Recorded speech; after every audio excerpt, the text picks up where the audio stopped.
Сәлеметсіздер ме, қымбатты оқушылар? Бүгін біз жаңа сабақпен танысамыз. Жаңа тақырыптың аты жылу реттеудегі терінің рөлі. Оқу мақсатымыз жылғанды жануарлардың дене температурасын сақтаудағы терінің рөлін сипаттау. Біріншіден, жылу реттелу дегеніміз не? Соған анықтама берейік. Жылу реттелу дегеніміз бұл ағзаның өз температурасын тұрақты сақтауы. Осыны біз жылу реттелу деп атаймыз. Неге тері жылу реттеудегі басты мүше болып табылады? Себебі тері арқылы 80% жылу бөлінеді, ал өкпе мен зәр арқылы 20% жылу бөлінеді. Сонда көп пайызды тері алып тұр. Сондықтан жылу реттелуде тері ең маңызды рөл атқарады деп айтамыз.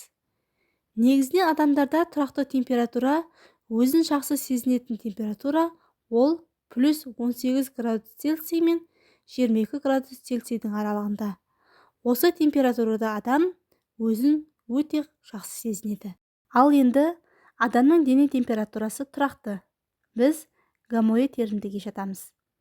Денесіндегі жылу реттелуге байланысты, яғни денесіндегі температураға байланысты ағзалар екіге бөлінеді.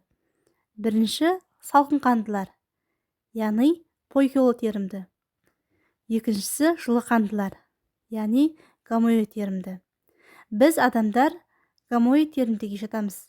Себебі гомоид-термдіге құстар және сүтқоректілер жатады, ал біз сүтқоректілер класына жатамыз.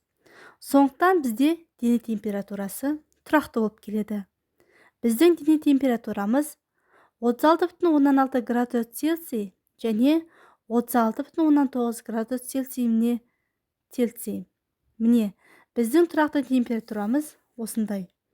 Ал енді жоғары температураның шегі, адамда жоғары температураның шегі плюс 43 градус Цельсий болса, ал төменгі температура плюс 25 градус Цельсийге дейін жетеді. Енді терідегі жылу реттелуге не қатысады? Терідегі жылу реттелуге тері бездері, капиллярлар және терасты май жасушалары.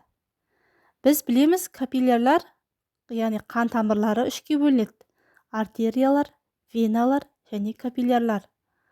Капиллярлар дегеніміз біздің денеміздегі өте ұсақ қан тамырларын айтамыз.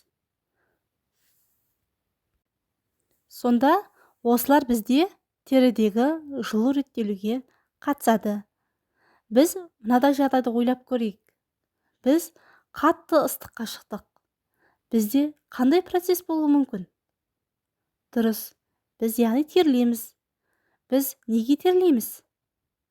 Себебі біздің денемізде қан тамырлар кеңейеді. Жылуды беру үшін ол кеңейеді. Және біз қызарамыз. Біз қай кезде қызарамыз? Моншадан шыққан кезде қызарамыз. Біз қатты ауыр жұмыс істегенде қызарамыз. Себебі капиллярда қан тамырлары кеңейеді де біздің денеміз, бетіміз қызарады. Яғни қатты терлеген кезімізде тері бездері арқылы тер бөлінеді. Сонда физикалық жұмыспен айналысқанымызда 10 литрдей тері бөлінуі мүмкін. Ал суықта ше? Далаға суыққа шыққан кезде біздің капиллярлар тарылады. Жылуды өзіне ұстауға тырысады.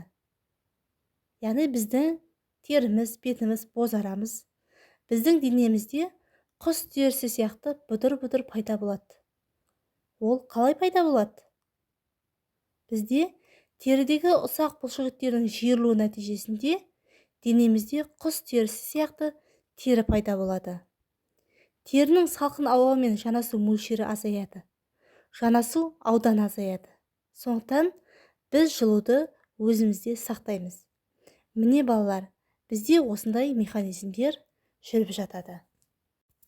Енді жылу реттелу үдерістерін біз екіге бөлеміз. Бірінші физикалық, екіншісі химиялық. Физикалық жылу реттелуде не болады? Яғни бұл кезде жылу беріледі. Ал химиялық кезде жылу түзіледі. біздің денемізде жылуды түзетін басты мүшелер бар. Соларға тоқталайық. Яғни олар бұлшықеттер, бауыр және ішек. Жылу реттелудегі терінің рөлін айта келе, мен мынандай кеңес айтқым келіп тұр. Денелеріңді, организмдеріңді шынықтырыңдар деп кеңес берер едім. Сонда шынығу дегеніміз не? Яғни ол бізге қалай әсер етеді? Шынығу дегеніміз қоршаған ортаның қолайсыз жағдайларында ағзаның төзімділігін арттыруды айтамыз. Шыныққан кезде оның өзінің ережелері болады. Ең бірінші шынығуды жылы кезден бастау керек. Бірден организмге күш түсіруге болмайды. Шынығу инфаркт пен инсульттің алдын алуға көмектеседі. Жүректің жұмыс етін жақсартады. Бүкіл организмнің бүкіл күшін шынықтырады. Сондықтан кез келген адам шынығуға, салауатты өмір салтын сақтауға міндетті. Сонымен бүгінгі сабағымызды қорытындылайық. Біз бүгінгі сабағымызда жылу реттелудегі басты мүше тері екенін білдік. Ыстық жерге шыққан кезде капиллярlar кеңейетінін білдік. Ал суық ауа кезінде капиллярlar тарылып, жылуды ұстап тұратынын білдік. Және де дененің температурасына байланысты екіге бөлінетінін білдік. Және де терідегі жылу реттелуге қатысатын мүшелер, яғни тері бездері, капиллярlar, тері асты май жасушалары бар екенін білдік. Бүгінгі сабағымыз түсінікті болса, тапсырмаларды орындайық.